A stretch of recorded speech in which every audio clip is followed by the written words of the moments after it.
What's going on, guys? This is Joey. I'm coming out with another video today. Today I'm going to give you guys an update on this week's progress in all my fish tanks and then also the 5,000 subscriber contest. So let's start off with the 5,000 subscriber contest and how you guys can enter to win. So the prize is going to be a box of Dragonstones for US. I have a nice set of Dragonstones, outside in the garage, a bunch of them. It's just going to be random pieces I'm going to be throwing together for you guys. Again, anyone can enter. It's going to be for US for the Dragonstones. And then for my international folks, ideally, if I could, I would definitely ship out some Dragonstones for you guys too. But the shipping costs for, 20 pounds, whatever, worth of Dragonstones is just going to be ridiculous. It's going to be close to like, I think, 80 bucks or 90 bucks or 100 bucks or something like that in just shipping costs. So that doesn't make any sense. For you guys will get a chance to win this ADA diffuser, pretty much. This is the music diffuser. This was in this previous tank, my discus tank. Again, I moved the CO2 here outside, so I don't really need this anymore. So you guys have a chance of winning one of these. The one thing for this is you'll definitely need to clean this once in a while. It just gets clogged or whatever. But other than that, it works really well. So for my international folks, this is what you guys can win. For my US folks, you guys will have a chance to win the Dragonstone. To enter, it's pretty easy. Make sure you guys are subscribed to this channel. Make sure you guys check out the Facebook, like it. You guys don't have to really like it, but like it if you can. That would be awesome. And just leave a comment below saying, enter me in, or enter me into this 5K sub, whatever you want to do. Leave a comment. Pretty much, if you leave a comment, I'm going to assume that you guys are going to be wanting to enter for the contest. So it's easy as that, and that's how you guys can enter for the 5K giveaway. It's going to probably last like a month or so, longer. I don't know, like whatever, however long it needs for everyone to enter. So I'm going to start off with the bad news because there's a lot of bad news this week on what happened with my quarantine tank, and then we'll kind of go on to the better stuff, I guess.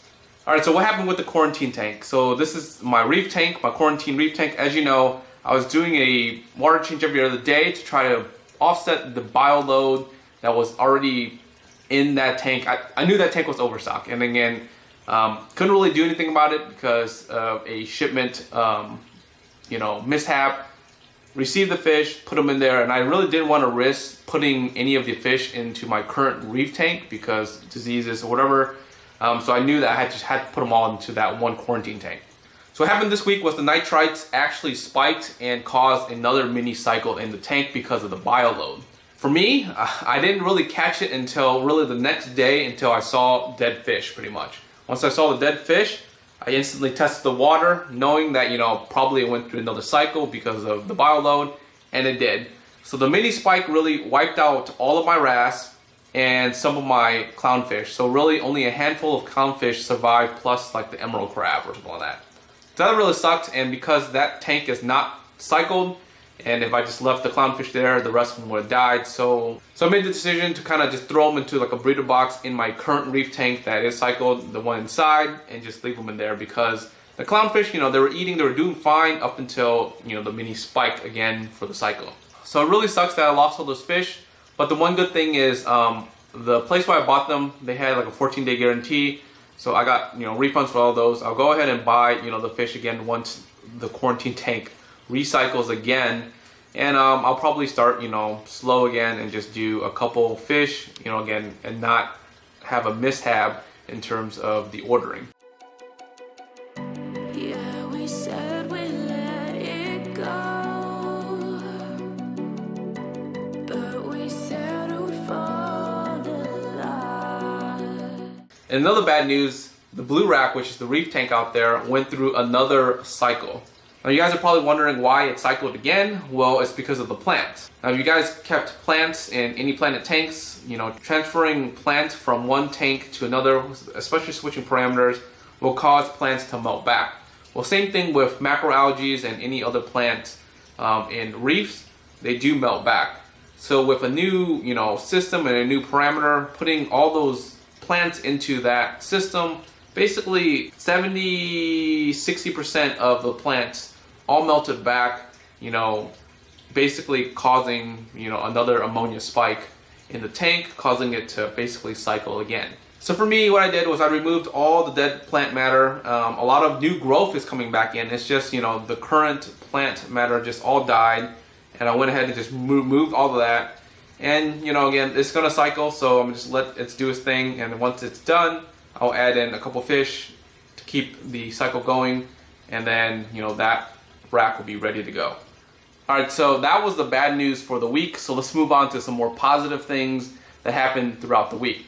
The green rack, which is my freshwater rack, that one actually fully cycled, and I know it's fully cycled because the 80A soil that I use leaches a lot of ammonia, and it usually takes 3 to 4 weeks to cycle.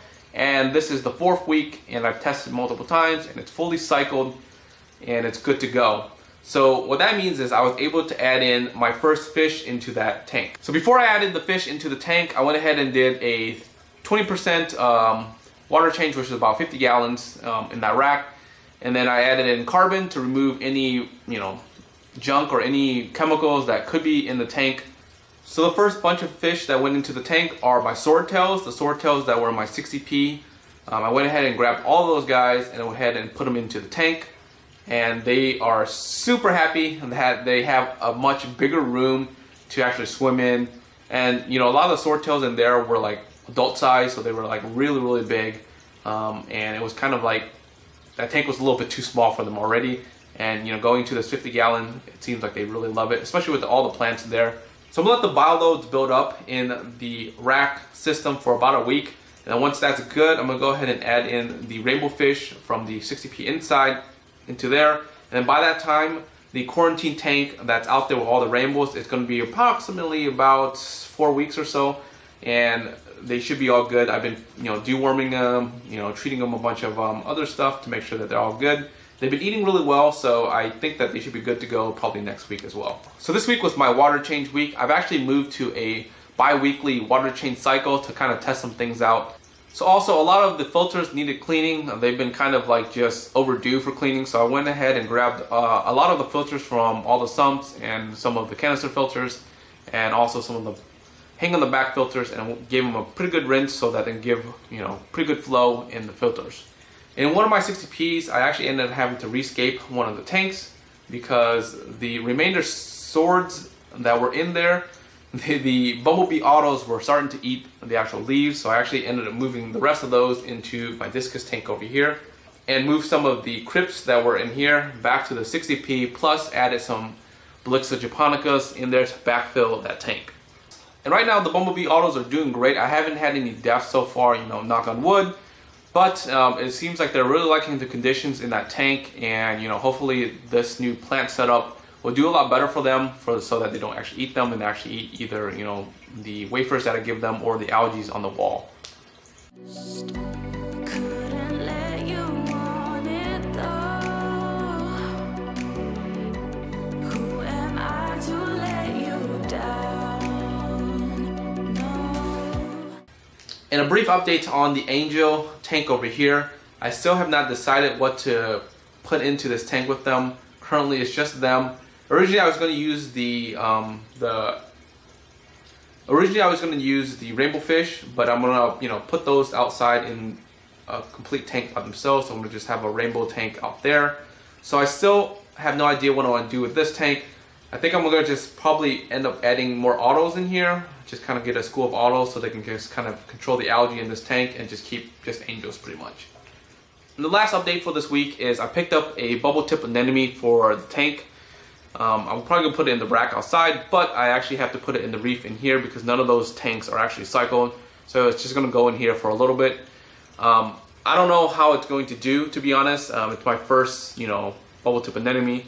Hopefully the clowns will host it and like it, but that's the plan really, is to try to keep an anemone with all the actual little clowns that I'm going to be housing outside in one of the rack tanks. So I'll probably give a little bit more of an update on the anemone probably next week when it's actually opened up, because I literally just got it in today and it's just closed and it's just chilling there, right? So it's not really doing much. All right, I hope you guys enjoyed this week's update. Make sure you guys leave a comment below, subscribe if you guys haven't subscribed yet, and make sure you guys enter in the 5K subscriber contest. And until next time, guys, peace.